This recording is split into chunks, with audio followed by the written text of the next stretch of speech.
በስመ አብ ወወልድ ወመንፈስ ቅዱስ አሐዱ አምላክ አሜን። ይትባረክ እግዚአብሔር አምላክ አበዊነ ስቡሕኒ ውእቱ ወልዑልኒ ውእቱ ለዓለም። ንሓድነቱ ክልተነት ንስሉስነቱ አርባዕተነት ዘይብሉ ኩሉ ጊዜ ቅድም ክብል በአፈ ትጉሃን መላእክት በነቢያት ድሕር ክብል ድማ በሐዋርያት በሓድነት በስሉስነት ተመስገነ ዝነበረ እናተመስገነ ውህዙ ዘሎ ንዘለዓለሙ እናተመስገነ ዝነብር ያው አምላኽና እግዚአብሔር ከም ሓጢአትና ብዙሓት ከም ሰውነትና ረስሓት ዘይኮነስ ብቸርነቱ ብምሕረቱ ናብዛ ሰዓት ዚና ዝዓለት ያብፅሑ ካብ ሞት ህይወት ካብ ሕማም ጥዕና ህይወ ናብ ዝዓለት ዚና ዛ ሰዓት ዚያ ዘብፅሕና አምላኽና እግዚአብሔር ስሙ ዝኸበረን ዝተመስገነን ይኹን። ዝተኸበርኩም አበው አቦታት ኤጲስቆጶሳት ካህናት ላይካነ ምስጢር ዲያቆናት ከምኡ እውን ከዋክብተ ቤተክርስቲያን ምእመናት በአምላኽና ቅዱስ እግዚአብሔር ድሓን ጽንሐትኩም አሜን። ምሕረት ቸርነት ይቅርታ ናይ ባህሪ ዝኾነ አምላኽና እግዚአብሔር አንደበትና ከፊትና እግዚአብሔር ይመስገን ኢልና ከነመስግኖ ዝፈቀደልና ከምኡ እውን ድማ ዛ ሰዓት ዚኣ ንበረከት ረድኤት ካብቶም ሙታ ዘይኩናስ ካብ ህልዋን ኮይና ካብ ሞት ህይወት ካብ ሕማም ጥዕና ህይውናስ ናብዛ ሰዓት ዚኣ ዘበፂሕና ቃሉ ንክንሰምዕ ረድኤት በረከት ጸጋውን ዘብዝሕና አምላኽና እግዚአብሔር ስሙ ዝኸበረን ተመስገነን ይኹን። ህድግዎሙ ለሙታን ይቅብሩ ምውታን ይሆሙ ሙታኖም ንኽቀብሩ ሕደግዎም። ወንጌለ ማቴዎስ ምዕራፍ 8 ካብ ቁፅሪ 22 ዝርከብ ሙሉእ ሓሳብ መሰረት ብምግባር እግዚአብሔር መንፈስ ቅዱስ ዘቀበለና ነዚ ሰዓት እዚ ክንመሃሪና እሞ እግዚአብሔር መንፈስ ቅዱስ ቅድም ክብል ቡቦታትና አንደበት ተረኺቡ ንዓቶም ምስጢር ገሊጹ ዝናገሩላ አንደበት ይኸፍት ከም ዝነበረ ሁሉ ንዓይ እውን ንባርያኡ ፊተይ ገጸይ ፀፊዑ አንደበተይ ከፊቱ ዝናገሩላ አንደበት ንዓኻትኩም ድማ ትሰምዕዎ ዝነልበና ንኹልና ዘገናዘብ ሕሊና አምላኽና እግዚአብሔር ይሃበና አሜን። ህድግዎሙ ለሙታን ይቅብሩ ምውታን ይሆሙ ዝብል ቃል ወንጌለ ማቴዎስ ዝጻሓፈልና ንምንታይ እዩ ከም እዩ ሞት ከንታይ እዩ ብስርኸ ናይ ሞት ትርጉም ከምኡ እንተደኣ ኮይኑ ደቂ ሰባት ንሞት ከመይና ክንዳለዎ ዝግበአና ዝብል መልእኽቲ ንምሕላፍ ዕላማ መሰረት ዝገበረ ትምህርቲ ኢና ክንመሃር። እግዚአብሔር መንፈስ ቅዱስ ዝረሓቐ አቕሪቡ ዝረቐበ አጉሊሁ ምስጢር ገሊጹ ንኸስተምረለና አምላኽና ቅዱስ ፈቃዱ ይኹን አሜን። እዚ ቃል እዚ ንፈለማ እዋን ዝተነገረሉ ካፍቶም ክርስቶስ ቃሉ ሰሚዖም ክልወጡ ካብ ዝነበሩ ደቂ መዛሙርት ከምኡ እውን ቃሉ ብሰፊሑ ኣብ ዝገለጸሎም ጊዜ ናይ ክርስቶስ ማዕዲ ገዲፉ ብስጋ ንዝሞቱ ቤተሰቡ ክቐብር እየኢሉ ሕቶ ንዘቕረበ አፍቲ ጉባኤ ሐዋርያት ገዲፉስ ጉባኤ ናይ ስጋ ቤተሰቡ በስጋ ንኽቀብር ሕቶ ንዘቕረበ ሰብ ዝተመለሰ ወይ ከዓነይ መልሲ ዝተዋሃበ ቃል እዩ። ፍጻሜኡ ግን ንዓይና ኣኻትኩም ብቃል ወንጌል ንኣምን ንተኣምን ኣብዚ ምድሪ እዚ ሰባት ከም ሰብ ተፈጢርናስ ግን ድማ ብህይወት እናነበርና ሞት ዘይተርፍ እዩ እሞ ስለ ሞት ግንዛቤ ወሲድናስ ብኸመይ ክንዘጋጆ ክንዳለወሉ ከም ዝግባእ ንኣምን ንክርስቲያን ኩሉ ዝተነገረ ቃል እዩ አሜን። ስለ ቃሉ አምላኽና እግዚአብሔር ህዝቡን ብድጋሚ ዝተመስገነን ዝተኸበረን ይኹን። እምበኣር ኩልና ከም ንፈልጦ ጎይታ ኢየሱስ ክርስቶስ ናብዚ ዓለም እዚ ዝመፀሉ ኣብዚ ምድሪ እዚ ብመዋዕለ ስጋዊ ወይ ከዓ ብኣካለ ስጋ መፂኡ ከስተፈር እንከሎ ክልተ ዓይነት ሕሙማን ፈዊሱ እዩ። እቶም ሓደ ሕሙማነ ስጋ እቶም ካልኣይ ሕሙማነ ነፍሲ ይበሃሉ። ሕሙማነ ስጋ ዝበሃሉ ዝተፈላለዩ ዓይነት ብስጋ ዝሓመሙ ሰባት ክኾኑ እንተሎ ሕሙማነ ነፍሲ ዝበሃሉ ድማ ብነፍሶም ዝሓመሙ ድሕነት ዘድልዮም ነይሮም ማለት እዩ። እቶም ሕሙማነ ስጋ ብስጋ ዝሓመሙ ብተኣምራቱ ኣድሒንዎም እዩ። ንምሳሌ ኢድ ብምድሳስ ክኾን ይኽእል፣ ከምኡ እውን ካብ ክዳኑ ጫፍ ብምንካእ ክኾን ይኽእል፣ ኮታ ደሓን ኢሉ ብቃሉ እውን ዝፈወሶም ብስጋ ዝሓመሙ ዝደሓኑ ኣለዉ። ነዚ እውን መድሃኒ ዓለም እንብሎ እውን ንሱ እዩ። ዓለም ማለት ደቂ ሰባት ኢና ደቂ ሰባት ብስጋ ንዝሓመሙ ኣድሒኑ እዩ። ሕሙማነ ነፍሲ ዝበሃሉ ድማ ካብ ሃይማኖት ዝረሓቑ ካብ ፍቕሪ ዝረሓቑ ብስሩ እውን ነገረ ክርስትና ዘይተረድኦም እኮ ደኣስ ብትዕቢት ዝተወጠሩ بنزلنا بقدسنا زي نورو زنورو آمين እግዚአብሔር ምእንትን خلوهم بقال ወንጀሉ በትምህርቱም ይርወም እዩ ስለዚህ بنفسي ካብ ዝሓመሙ ማእኸል ነይሩ ተረኺውስ ግን ድማ ናይ ስጋ ጉዳይ ተሓሳሲዎ ቤተሰቡ ክቀብር ሓደ ሕቶ ቀሪቡ ነይሩ ኮፊሉ ኣብ ማእድና ተማሃረ ጸኒሑስ ግን ሓደ ሕቶ ሓቲቱ ንሱ እንታይ ኢሉ ቤተሰበይ ክቀብር ብስጋ ዝተፈለኒ ቤተሰብ ኣለውሞ ክቀብርስ فقدلي زبل نقويتو اتو ناي هوتن ناي موتن بعل بيت اتو ناي فصوم زخونه تنساء بعل بيت زخونه كريستوس غريفو كم زي حتى قريو نيرو بيتسبي بسغا استفري نستزلوس كقبر يلو معناتي بو مسرت نسو ناي موتن ناي بيت بعل بيت غندما نسو مدح فصوم مدحني عالم مخانو رسيعو حتى زي بمقراو كريستوس كم زي لملش يلو هرغومو لموتان يقبرو موتانيهم موتان موتانو من خقبرو حدقوم زبل قال تنغيرو مالتي ስለዚህ በኦርቶዶክስ ተዋህዶ ቤተክርስቲያን ክልተ አይነት ሞት አሎ ትብል ማለት እዩ እቲ ሓደ ሞተ ስጋ እቲ ኻልአይ ሞተ ነፍሲ ባዕሉ ተቃል ሙታኖም ንخقብሩ ሕደግዎም ማለት ታይ ማለት እዩ ሙታን አለው ሙታን ዝተዋህሉ ድማ አለው ሙታን ዝተዋህሉ ንሱ እዩ ሓደ ብነፍሲ ዝሞቱ ሙታን እዮም ዝተዋህሉ በስጋን ዝተፈለዩ ወይ ከዓኒ ዓረፍተ ዘመን ዝተወደኦም ማለት እዩ እዚ ኦርቶዶክስ ተዋህዶ ቤተክርስቲያን በደንብ ጌራ ተስተምረሉ ጉዳይ እዩ እቶም እቲ ሙታን ዝበሃል ዘሎ ሞተ ነፍሲ እቶም ሙታን እዮም ዝተዋህሉ ሞተ ስጋ ማለት እዩ ስለዚህ በቤተክርስቲያንና ክልተ ዓይነት ሞት ኣሎ ካብኡን ላዕሊ እዩ ብዙሕ ዓይነት ሞት ኣሎ ሞት ናይ ጎይታና ኣሎ ሞተ ወልደ እግዚአብሔር ኣሎ ግፋ ሰማዕታት ሞተ ሰማዕታት ኣሎ እዚኦም ብሙሉኦም ኣብ ድምር ኣብ ናይ ሰብ ዘይኮንና ክንሪኦም ሞተ ወልደ እግዚአብሔር ንሞት ዝቀትል ሞት እዩ ንደቂ ሰባት ህይወት ዝህብ ሞት እዩ ሞድማ በፈቃዱ ዝሞተ ሞት እዩ ሞተ ወልደ እግዚአብሔር ሙዚ አይድመርም ሞተ ወልደ እግዚአብሔር ናይ በረከት እዩ ሞት ዝስዕር ሞት እዩ ልክ ከምቲ መጽሐፍተ ነገር አይቴ እንከ ቀኖተከ ሞት ወአይቴ እንከ መውኢኦተከ ሲኦል አበየለኺ ኃይልኺ አቅምኺ አበየሎ ሞት ከመውገኢኻ አበየሎ አቅምኻ አበየሎ ተባሂሉ ተዘመረሉ ሞት እዩ ናይ ወልደ እግዚአብሔር ናይ ኢየሱስ ክርስቶስ ሞት نعنا بيزا زخون موتيو نعنا دحنا زهب موتيو نموت زدمسس موتيو ناي كريستوس زينا وزي اي دمرن غفا سمايتات ወይ ከዓ ሞት ናይ ሰማዕታት አቦታትና ድማ በበረከት ረድኤት ጸጋ እግዚአብሔር ዘሆ ሞት መንግስሚያ ዘውርስ ሞት እዩ ንሕና ክነውግዖ ከነዕልሎ ደሊና ዘለና ወይ ከዓ እዚ ትምህርት እዚ ክንገልጾ ደሊና ዘለና ግን ናይ ደቂ ሰባት ሞት እዩ ኣብ ክልተ ይሙቀል ስውን ሞተ ስጋ ሞተ ነፍሲ ይባሃል አቀዲምና ሞተ ስጋ እንታይ እዩ ደቂ ሰባት ሞተ ስጋ ከመይና ንርድኦ ዝብል በመሰረቱ እግዚአብሔር አምላክ ሞት ከም ዘምፀ ጌርና ንወስዶ ሰባት እንህሊና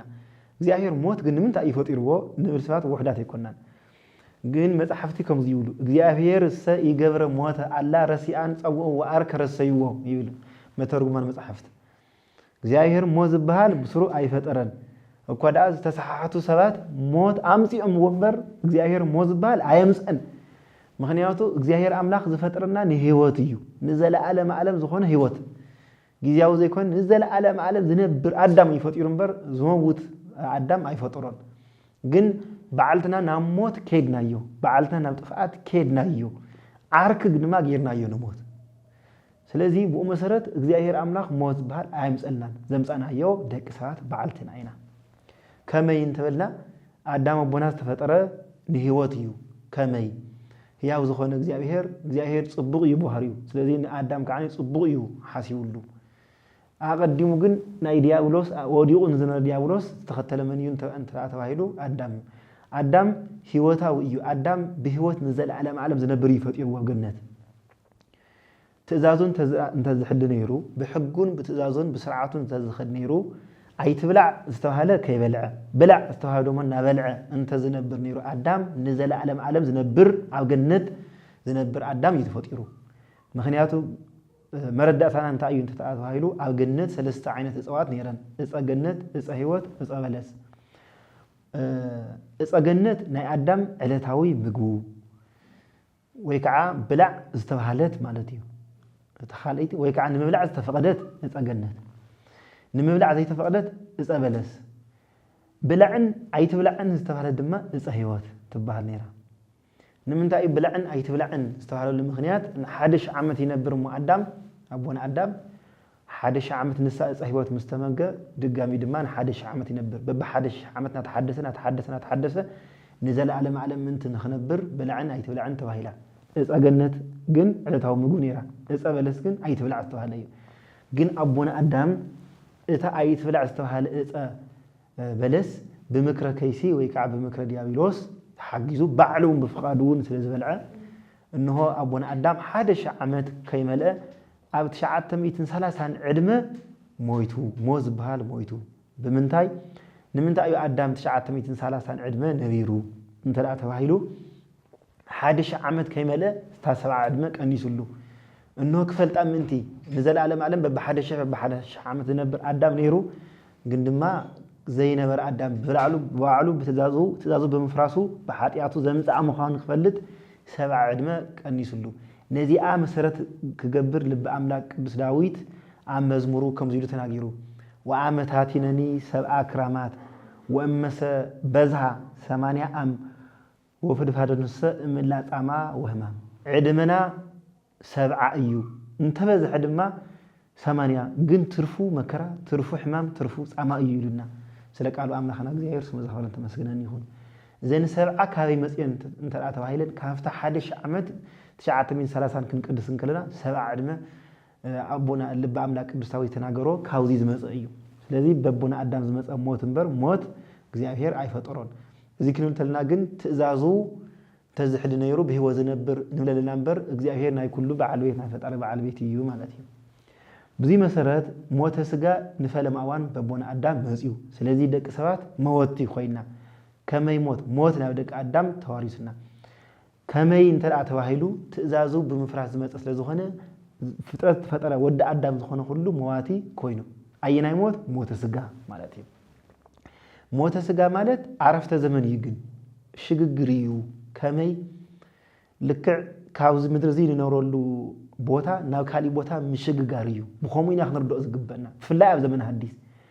عب زمن بوليز نور بوتاتنا نموت سجا اليوم بفولي ملك عم زردوون يرم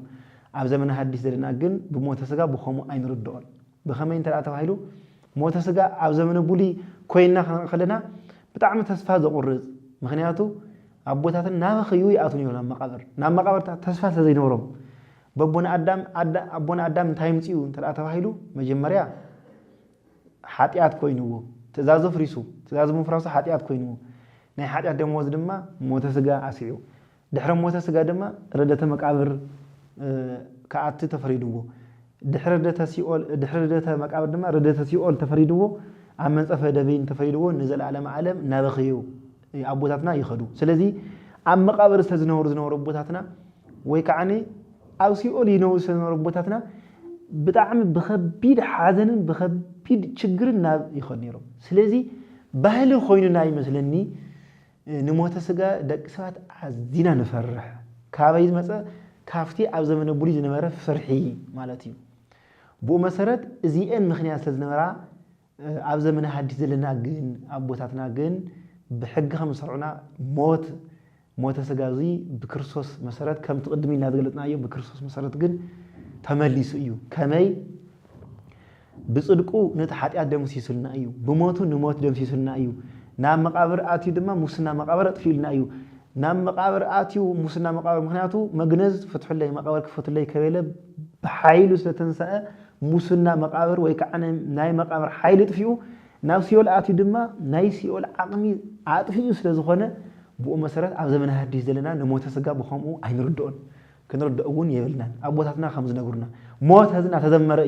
نتذمر اليو أبوتاتنا نزمر يوم زأتوهم بفلاي كدوسان بفلاي أركان بفلاي ليك أونتي بفلاي بهايمون زنور أبوتاتنا نتذمر التنبر نابخنا أين نبرن بهالي تزيكوينو بزمن حديث زبكي زحزن أيكونن زبكي زحزن جن كاليو موت سجا كم زين ترعيلنا بصرو كافترة زي ترفنا دك سبات كم موت سجا أين ترفن كمين ترى أتواهيلو ناي دك سبات ناي عدم عدوة الله عدت بفلما عم حسن إننا ننور الله علم الله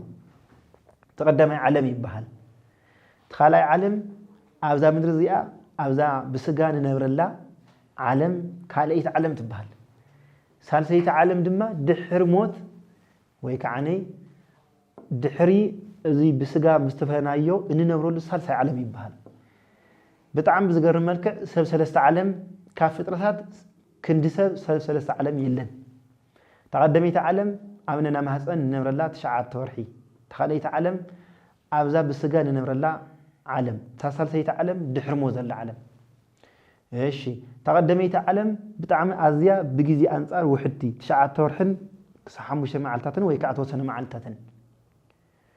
እታ ካልአይቲ ዓለም ብግዜ አንፃር ብማእኸላይ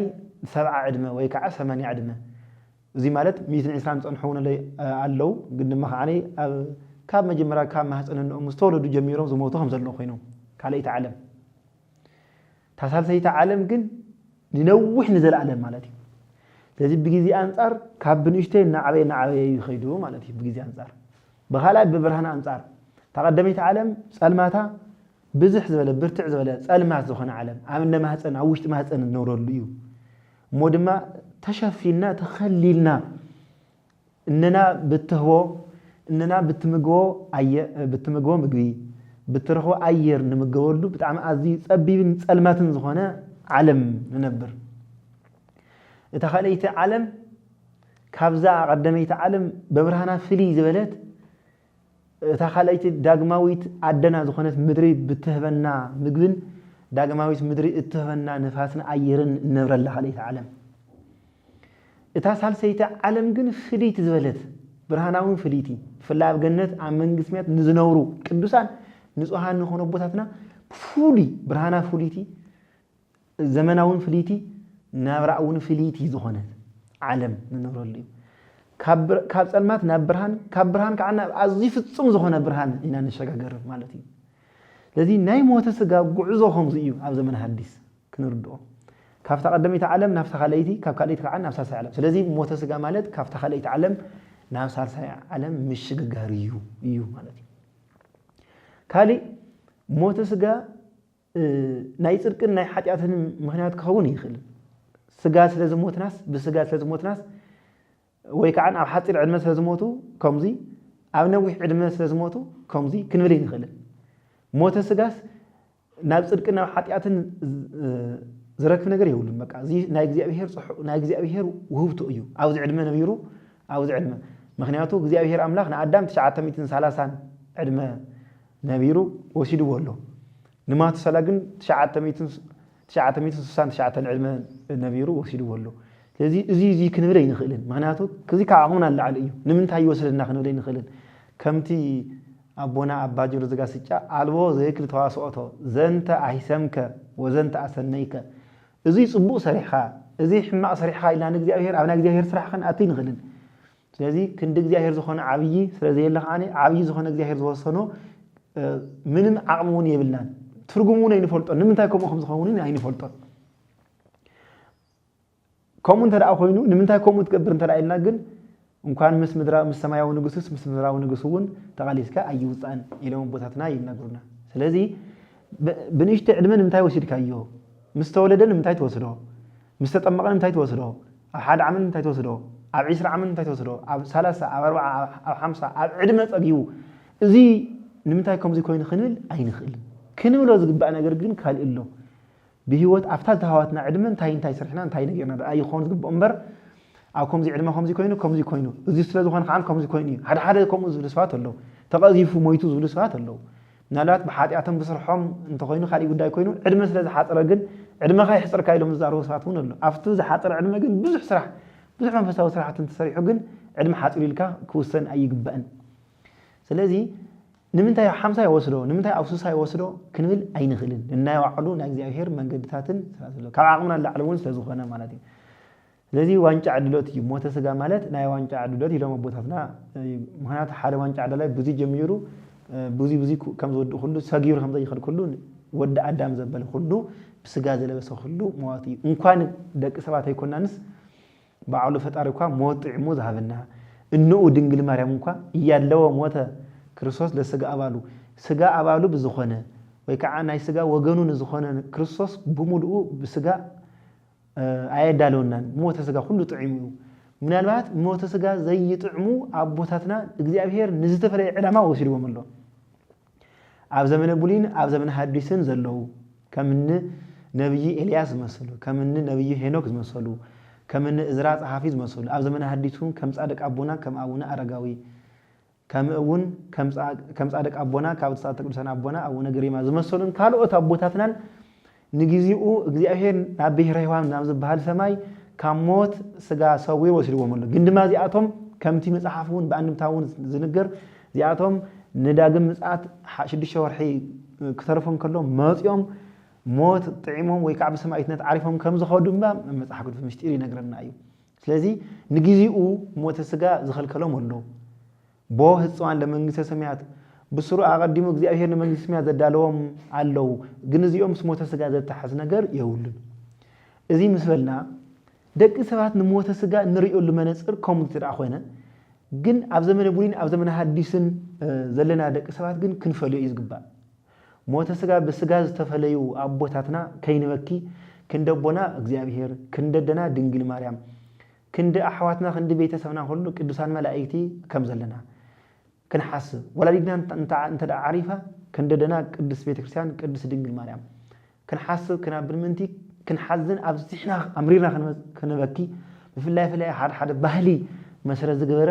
ዝተፈለየ ከም ንጸጉሪ ምንጻይ ካሊአት ዝተፈለየ ነገር ባል ግን ምስ እግዚአብሔር መባዓስ ተገይሪ ይንገር ምክንያቱ ካብ ፍጥረ ዘይተረፍና ካብ ሞት ኣይንተርፍን ሓደ ካልኣይ ንህነሰ ህዝቡ አባጋ መርየቱ ንሕና አባጊዑ ኢና ህዝቡ ኢና አባጊዕና ድማ ድልየትና ክንገብረን ናይ ባዕልና ሙሉእ ዝኾነ መሰል ከም ዘለና ሁሉ እግዚአብሔር ድማ ኣብደስ ወለ ኾስድ መሰሉ እዩ ስለዚህ ኣብና እግዚአብሔር መሰል አቲና ምዝራብ ድማ ከም ተቀደምስ እግዚአብሔር ምግጫው እዩ ዝኸውን ስለዚህ ኣብዚሕና ምብካይ ኣብዚሕና አምሪርና ምብካይ አይፍቀድን ክንበኸየለን ዝፍቀድ ግን ኣሎ ንሰብ ምብካይ ንሰብ ምሕዛን ቤተክርስቲያንና ተፈቅድ እያ ከመይና ክንሐዝን ግን ኣሎ ስርዓትን በአግባቡ ክንሐዝን ግን ይግባእ ከመይ እንተ ተባይልና ሰለስተ ጊዜ ጥራሕ ክንሐዝን ተፈቂዱ በመሰረቱ ሐዘን ኣብ ክልተ ይመቀል ግቡእ ዝኾነ ሐዘንን ዘይግቡእ ዝኾነ ሐዘንን ተባሂሉ ክልተ ይመቀል ግቡእ ዝኾነ ሐዘን ኣሎ ዘይግቡእ ዝኾነ ሐዘን ኣሎ ግቡእ ዝኾነ ሐዘን ማለት ብግቡእ በአግባቡ ክነ ሐዘን ዝግባእ ኣሎ ሓደ ሞተወል ለእግዚአብሔር ግፍአ ሰማዕታት ክንሐዝን ካልኣይ ብስጋ ዝተፈለየና ሰውን አግባቡ መጠን ዝገበረ መሰረት ወይ ከዓኒ ብሕጉ መሰረት ሰለስተ ጊዜ ጥራሕ ክንሐዝን ተፈቂዱ ተቀደመይቲ ነፍስን ስጋን ክፋልያ እንተለዋ ሰብ ነይሩስ ምሳኻኔ ዋጋዕ ነይሩስ አንደበቱ ሁሉ ተተሓሒዙ ወዲያውኑ ብሙሉኡ ሰብ ነይሩስ ሬሳ ክኸውን ከሎ ካብ ሰብነቱ ተቀይሩ ሬሳ ክኸውን ከሎ ሓዚን ጋሪኢኻ ክንሐዝን ተፈቂዳ ሳውን በአግባቡ በመጠና ካልአይቲ ካፍታ ኣብዛ ምድርዚ ነባሪ ዘይኮነስ ግን ድማ ንግዚኡ ንምንባር ኢሉ ዝሰርሓ ገዝኡ ወለዱ ዝሰርሐሉ ክኾን ይኽእል ናይ ባዕሉ ገዛ ክኾን ይኽእል ወይ መንበሪቱ ክኾን ይኽእል ካብዛ ገዛ ለከሰብ ነባሪ ይኮነን ለከሰብ ሓላፍ እዩ ለከሰብ ካዲ እዩ ዓለሙ ይኮነን ቦትኡ ይኮነን ኢልና ክንሐዝን ተፈቂዳ ካልአይቲ ሓዘን ሳልሰይቲ ካፍታ ገዛ እንትወፅ እንተሎ ማለት ሳልሰይቲ ግብአተ መቃብር ኦ አዳም መሬት አንተ ወተገብእ ውስተ መሬት አዳም መሬት ይኻሙ ወገብረ እግዚአብሔር መሬት ምድር ወነፍሐ ኢላይሁ መንፈሰ ህይወት ኢሉ ኦሪት ዘፍጥረት ምዕራፍ 1 ተጻሒፉ ከም ዝርከብ ኩሉ አዳም መሬት ይኻሙ ናብ መሬት ክትምለስ ኢኻ ብዝተባለ አምላካዊ ቃል መሰረት ለከሰብስ ሓመድ እዩ እቲ ተዛሃራይ ሰብ እቲ ብወገን ዝኣምን ሰብ እቲ ተጃሃሪ ሰብ እቲ ብሓጢያ ዝረአ ሰብ እቲ ዝለምለመ ሰብ እቲ ንሪኦ እቲ ጽድቅ እውን ክፍጽሙ ንሪኦ ሰብ ለከ ናብ ሓመድ ክቕየር እዩ ኢልካ ክትሐዝን ግን ድማ ጽቡቕ ስራሕት ምእንቲ ክሰርሕ ምእንቲ ክንሐዝን ተፈቂዳ ካብዚአን ሰለስቲአን ወፃኢ በብግዚኡ እናሓሰብካ ናስታወስካ መምዝመጽ ምብካይ መምዝመጽ ምሕዛን ግን እንካብ ጥቕሙ ጉድኣቱ እንካብ ጽድቂ ጉድኣቱ ወይ ከዓ ሓጢያት ምዃኑ ቤተክርስቲያንና ተስተምር ስለዝኾነት ኣብዚሕና ኣምሪና ክንሐዝን ኣይግባእን ሞተ ስጋ ንደቂ ሰባት መምሃር እዩ ሰባት ሓለፍቲ ከም ዝኾንና ሞን ዝሓልፍ ዓለም ክንድሞ ዝኣክል ዓብይ ዕዳ ክንዲ ሰማይ ዝኣክል ርሑቕ መንገዲ ክንሓስብ ሓሲብና ጽድቂ ክንፍጽም ዳእዩ ዝግባእ እምበር ንሞተ ስጋ ኣብዚሕና ክንመርር ኣምሪና ክንበኪ ብስሩ እውን ዘይተደለየ ነገር ክንወስን ኣይግባእን እዩ እዚ ምስ በልና ኣብ ሞተ ስጋ ተኣሳሲሮም ዝንገሩ ዝተፋላለየ ዓይነት ብሂላት ኣለዉ ብዙሕ ግዜ ምስ ሞተ ስጋ ኣተሓሒዝና እኳዳስ ዕድለ ገይሩ ላይ ከምዚ ገይሩኒ እግዚአብሔር ወሲዱኒ እግዚአብሔር ከምዚ ገይሩ ኢልና ምስ ፈጣሪና ምስ አምላኽና ንበኣስ ሰባት ከይንህሉ ግን ክንሓስብ ይግባእ ግን ሞተ ስጋ ኣብ ዘመን እዚ ብዙሕ ዓይነት ሞት ርኢና እግዚአብሔር ዘመንና ይመልሰልና እግዚአብሔር ካክፉ ይምሕረና እምበይ ሞተ ስጋ ብዙሕ ርኢና تقدم زلنا يا حمد أدم ملباس تخلكلو ودن مويتو ونس مويتو يترفن قدما بسجاك قبر حمد أدم كلبسو أو تخلكلا ولاديت حلو أو توهيلا ريسا نحلو عز حلفها علوها سلازي بزح عينة موت رئينا أنا سلازي ناي كبر موت نخن موت دما ويك عني ولدنا بوتنا نخموتو أملاخنا زهير قدس فقاد يخلنا زي موت السجايو دك سبات كان حازنا اللوز جبا كان بخي اللوز جبا أمريرنا كن سرح اللوز جبا كالي موت جننو نسوون تأيو أنت تعالى موت نفسي مالتي بيت كريستيان موت السجان نخير خلنا أستمر يتفلتن مغنيات زي تربت زخنا موت نفس خير خلنا جن كل جيزة تستمر موت نفس مالت تأيو حاتيات موت نفس تأيو زموت موت نفس مالت سكرت موت نفس مالت كم زهزي نبرت ماتهم زورو أنيشت ماتهم زدفرو كوداس أبز سعزي أو كفات أو حاتيات سبات أو حماق سبات أو كفات سبات أو تميت نخخون مخنيا زخونو لا يموت نفس موتيهم سبات أبزي حمل يعم أبزي حمل ساتيهم كفؤون زي كفؤون صبقون زي صبقون كجبر زي نورن زي نورن زجبر يموت نفسي أبز سعزي نموائل كبهال كبور زخانة فترة عيدك سبات بخارنات وجاي يركب عبد العزي نسلطان كبهال زي تجبر سرحوتي يلن زي تسرح معنى قرات يلن كور زخن ود ادم سبعي نسويتو زقتل كوتاس عبد العزي عبد تግራይ محزنن بتعمي ببخاوي كفو نغرات نسمع لنا بأريان بأمثالن استفطر بأريا سلاسي بأمثال سلاسي استفطر سب مقتال كاوي زعب موت نفسي يلن قتلت لكع خمس شكورت محراد لكع كم أتكلتي مختاف تغير توصل للزمن سب كوريو سو بعريا سلاسي تفطر ايو ان كان حادث بترى بسغاو ነገር ተርእናዮ ናይሰ ፎቶ مقداد ናይሰ ፎቶ مقصال ማለት ንትሰብንሱ አይደልየካን ማለት እዩ እዚ ሰብ مقታልውን ከመ በኻሊ ባህላ እግዚአብሔር አይደልየካን ማለት እዩ እግዚአብሔር مقታል እዩ ናይ እግዚአብሔር ስራሕ مقላል እዩ ካው ሓሊፉ ድማ ክቡር ዝኾነ እግዚአብሔር ዝሃበና ህይወት ምጥፋእ ካው ዛዕብ ክፉእ ነገር ዘመንና የለን ካው ዛዕብ ሞት የለን ስለዚህ በእውነቱ ኩልና ክንሓሶስ ግባእ ኩልና ክንስተንትኖ ዝግባእ ኣብ ዘመን እዚ ብጣዕሚ እውን ጉዳይ ክኾን ግባእ ክቡር ዝኾነ ናይ ደቂ ሰባት ህይወት ይጠፍሎ እዚ ብግንዛቤ ይኮነን ይጠፍእ እዚ በህይወት እዩ እዚ ብፈሪሃ እግዚአብሔር እዩ እዚ ግበር ዘሎ ሓጢያት ዝግበር ዘሎ ርኩሰታት ኩሉ بصدقين بمنفسه استمرون يكمل زغبو سب كفرح زغبو خالي يكونن سب بوليس يكونن كفرح زغبا سب حق يكونن كفرح زغبا حق እግዚአብሔር حق ፈጣሪ حق بوليس እንበር ምድራው ፖሊስ يكونن كفرح زغبا ምድራው ፖሊስ ተፈሪሑ ምክንያቱ ፖሊስው ዘይሎል ሓጢያ ስራሕት ስለ ዝሰርሕ ማለት ይሞ ሞተ ነፍስን خير خنا ኢና ከንሐስብ ክንስተንተን ዝግባ ማለት ብዙሕ ሐሳባት نبيت እግዚአብሔር ሰለስተ ጊዜ ጥራሕ ዝመጽለው ንፈለማ አዋን ክጥመቆ ዝመጽለው ለሐረ ሰብ ከቀብሩ ዝመጽንዮ ሳልሳይ ከዓን ማዓልቶም ከቀበሩ ዝመጽንዮ ስለዚህ ቤት እግዚአብሔር ዘይምምጻእ እዩ ባይት ሞተ ነፍሲ ማለት ኃጢያት ሞተ ነፍሲ ማለት ክፋት ሞተ ነፍሲ ማለት ካብ እግዚአብሔር ምርሓቅ ይሞ እዚ መኻኑ ፈሊጥና ኩልና ህዝበ ክርስቲያን ካብ ዝሞተ ነፍሲ ርሒቅና ሞተ ስጋ ግን ዘይተርፍና መኻኑ ፈሊጥና ዝግጁ ድልዋን ይኩም ንበሩ ክንከውን ከም ተበለ ሁሉ ተደሊና ተዘጋጅና ነሁሉ ንخنبر ናይ አምላኽና ቅዱስ ፈቃድ ይሁን ብኡ መሰረት ብሕጉን ብትእዛዙን ብስርዓቱን ኩሉ خنبر ታይና ክንገብር ዝግበአና እንተዳኢልና ሓደ ብመሰረቱ ቁጥር ሓደ ዘድሊ ፈሪሃ እግዚአብሔር እዩ ከምቲ ልብ አምላክ ቅዱስ ዳዊት ዘሎ ፈሪሃ እግዚአብሔር ንጹህ እዩ ሰብ አቀዲሙ ፈሪሃ እግዚአብሔር እንተዳሃልይዎ ካልኦት መንፈሳዊ ስራሓት ሁሉ ብሙሉኦም ዝተግብሩ ስለዚህ ቁጥር ሓደ ክንሕዞ ዝግባእ ፈሪሃ እግዚአብሔር ቀዳሚሃ ለጥበብ ፈሪሃ እግዚአብሔር ናይ ጥበብ ፈለማ መጀመሪያ ናይ እግዚአብሔር መፍራሕ እዩ ሓደ እዚ ምስ ገበርና ካልኦት ትእዛዛቱን ስርዓቱን ኩሉ ከም ጾም ከም ጸሎት መንፈሳዊ ስራሕቲ ኩሉ ክንፍጽም ክነተግብር እዩ ዝግባእ እዚ እንተደኣ ጌርና መንፈስ ናይ እቲ ናይ ነፍሲ ሞት ኣይረኽበናን ናይ ህይወት በዓል ቤት ኣምላኽና እግዚአብሔር ህይወቱን ሰላሙን ፍቅሩን ኩሉን ይሃበና ወስብሐት ለእግዚአብሔር